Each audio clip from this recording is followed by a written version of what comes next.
Hello and welcome to another post-commentary video. This is Overclock Sim Room Season 2 in Nikkei. Just to do some behind-the-scenes kind of stuff. I'm actually recording this voiceover immediately after the Mother Whale voiceover. So, I saw that there was a profile title to clear overclock. It says above level 50, but you can't go above 50 because 50 is the max. Maybe I misread it, but I maxed out everything.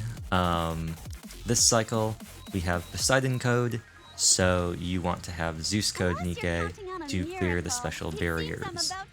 They also have the restriction of requiring at least 2 sniper rifles, at least 2 Tetra Nikkei, at least 1 Elysian Nikkei, and at least 1 Bacillus Nikkei, which happens to work out perfectly for this. It's almost like it was tailor-made for this team. This is close to the premium Cinderella team. Cinderella, of course, is an amazing Zeus code Nikkei, and with Ein being electric, being Bacillus, and being a sniper rifle, she fills in part of the pair alongside Rouge, who is Tetra, and a sniper rifle, Blanc, who is also Tetra, and finally, Maiden, who is an Elysian Nikkei.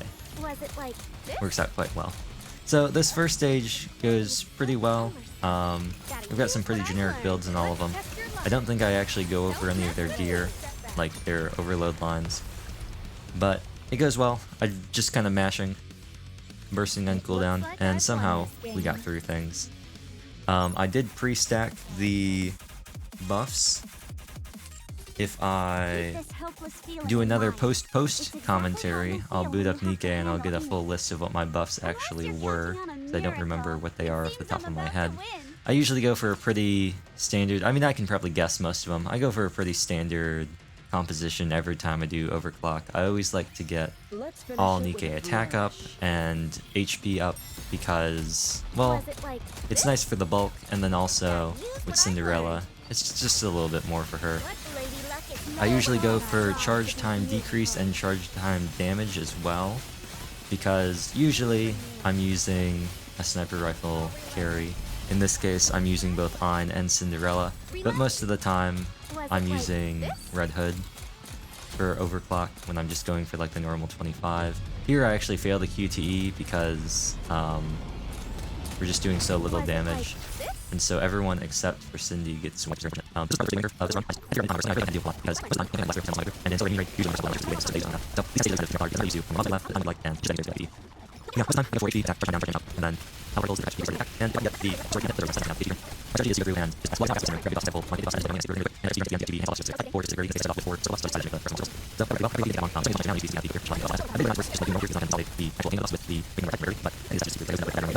So you see, my strategy here was to wait until the QTE appeared to start the full burst to ensure that I could actually hit all of them, and I held on to my burst a little bit at the end there.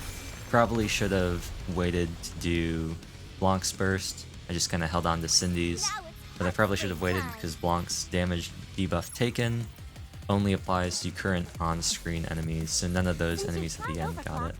I don't think I end up choosing any of them because they're either not what I want or they're not circle, and honestly having the level 5 chain to me is much more important than having a buff that might be a little bit better. I think I have some crit damage in as well. So I've kind of been holding on to this. I used Blanc's burst because Maiden was getting low, but now we just Cindy burst again and hope that we can clear the QTEs. Unfortunately, Cinderella is kind of bad at QTEs just with how her rocket launcher works. Luckily, we were able to get through that just fine. We got some of the big stun guys, which are very annoying. We've got some bombers at the top, and of course we've got the big shield guys. I almost missed that big stun guy at the bottom there, but luckily I was able to grab him, and the boss, not that long after. We're going back to see the festival now, aren't we? Not a Rapture Festival, a regular festival! Yeah, definitely, Ein. Definitely not a Rapture Festival. Blanc's kind of low on health, but it should be okay. So sick of this. Just want to know, normally I don't look at that, but I figure, you know what? I'm under such high restrictions, and I have so many different things I have to keep track of, I might as well just know what I'm up against, right? Make sure I'm prepared for everything. So here I did want to burst with Blanc a little bit earlier just because she was low on HP, and I actually do full burst very early on, and my auto lock gets stuck on the core of the big shield guy. I think his name is Bulwark. So we got to reset there.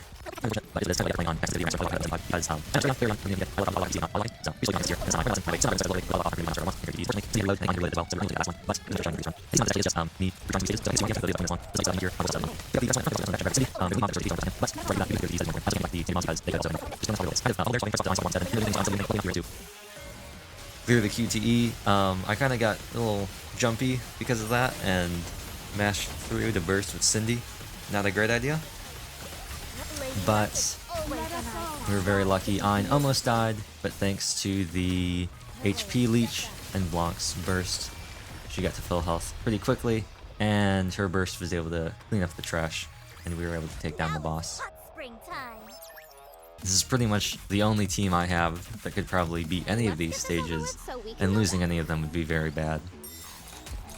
We of course have Blanc for a healer, but nothing nearly as comfortable as running Naga, or when I'm running full Iron Code and I'm able to put in Rapunzel. I've now said Iron Code and I've used the actual names in the same video, so I guess it'd be more apt if instead of Iron Code I called it the Demeter Code.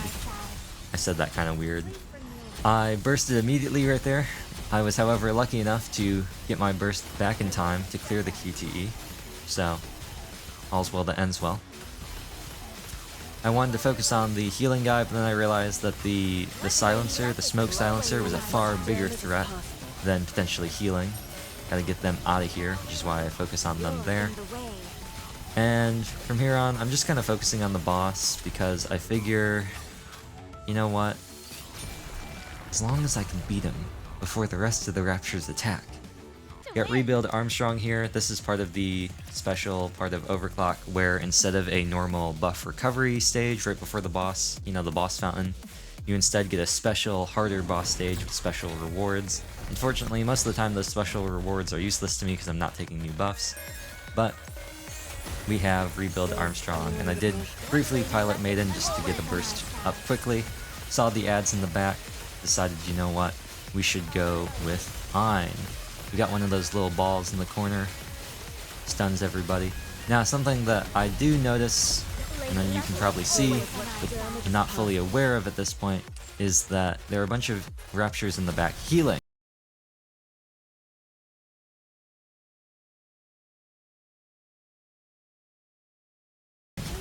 However, they appear to be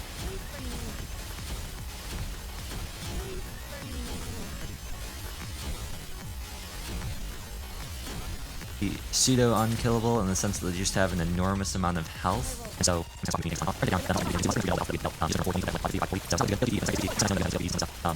it once again, I was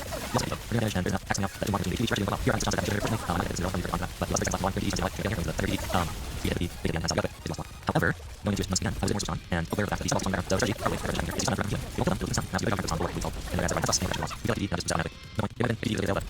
there, so now that I've discovered the stun ball, things go much smoother, focusing only on the boss, not dealing with the ads in the back. You see, rush it down to but it is here, and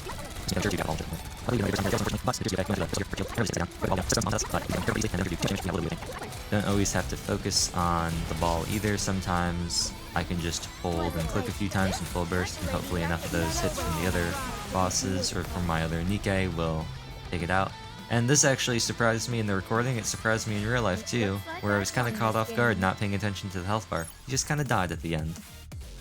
And honestly, the benefit we'd get out of having plus 68% ammo would not outweigh the CP that we would lose out of not having the level 5 chain. So here I anticipate some mobs spawning in. That's usually how these bosses go. So we use Ein's Burst first, just so we have some damage floating around. Good consistent clearing. Cinderella comes back, and I do actually burst a little soon here, just trying to clear things. Wasn't really paying attention to the field QTEs for the big blast.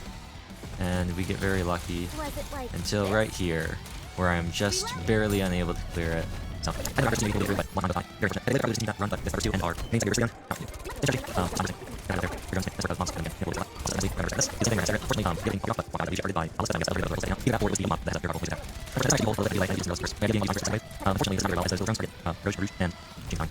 We're back.